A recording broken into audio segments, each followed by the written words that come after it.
హే అస్సలాము అలైకుమ్ everyone, welcome back to my channel. ఈరోజు మనం మెంతికూర టమాటా కర్రీ ఎలా చేయాలో చూసిద్దామా. అంతకంటే ముందు మీరు మా ఛానల్ని సబ్స్క్రైబ్ చేసుకోకపోతే లైక్, షేర్, సబ్స్క్రైబ్ చేసుకోండి. గంట సింబల్ నొక్కడం వల్ల మేము పెట్టే ప్రతి వీడియో నోటిఫికేషన్ మీకు వచ్చేస్తాయి. సో మనం ఇక ప్రాసెస్లోకి వెళ్ళిపోదామా. ముందుగా మనం మెంతికూర కడిగి పెట్టుకోవాలి. టమాటా, పచ్చిమిర్చి, ఉల్లిగడ్డ కట్ చేసుకు పెట్టుకోవాలి. స్టవ్ ఆన్ చేసి ఒక ప్యాన్ పెట్టేసి అందులో మనం 2 టేబుల్ స్పూన్ ఆయిల్ వేసుకోవాలి. ఇప్పుడు మనం కట్ చేసుకున్న ఉల్లిగడ్డ, పచ్చిమిర్చి వేసేసి కలిపేయాలి.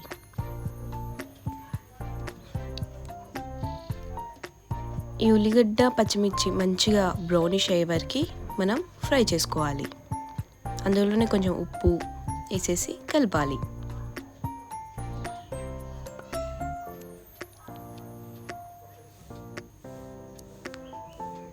ఒక 2 మినిట్స్ వరకు మనం కలుపుతూనే ఉండాలి, ఆనియన్స్ బ్రౌన్గా అయ్యే వరకు. ఇప్పుడు మనం ఇందులో చిటికెడు ఉప్పు వేసేసి మళ్ళీ కలపాలి.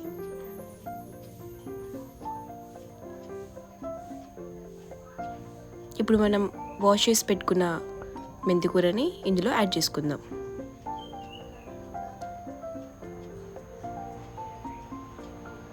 మంచిగా ఉల్లిగడ్డలు, మెంతికూర మిక్స్ అయ్యేటట్టు కలుపుదాం.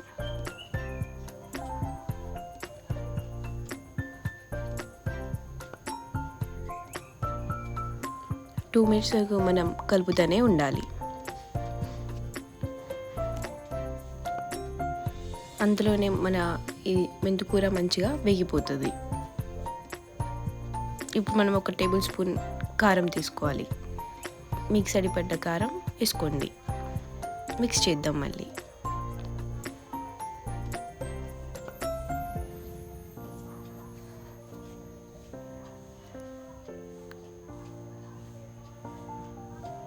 ఇప్పుడు మనం ముందుగానే కట్ చేసుకొని పెట్టుకున్న టమాటా ముక్కల్ని ఇందులో యాడ్ చేసేద్దాం. ఇది కలపకుండానే మనం దాని మీద మూత పెట్టేద్దాం. ఒక 5 మినిట్స్ మూత పెట్టేసి ఓపెన్ చేసేసి కలిపేద్దాం. చూసారా టమాటా ముక్కలు ఎంత మంచిగా మగ్గుతున్నాయో.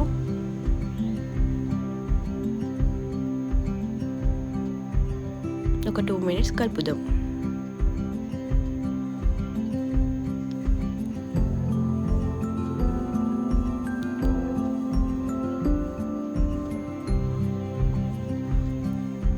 ఒక 1 మినిట్ మూత పెట్టుకొని కుక్ చేసుకుందాం. ఒకసారి మూత తీసి చూసారా మంచిగా కుక్ అయిపోయినాయి మొత్తం.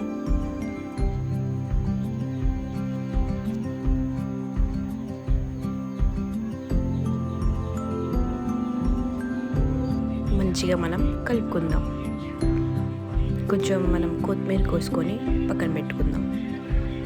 మంచిగా మళ్ళీ కలుపుకొని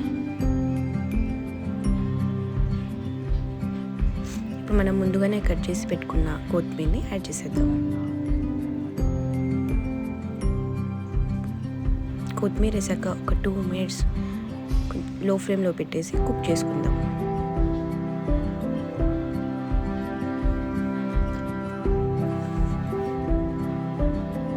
అంతే, ఎంతో రుచికరమైన మెంతికూర టమాటా curry ready. Thanks for watching.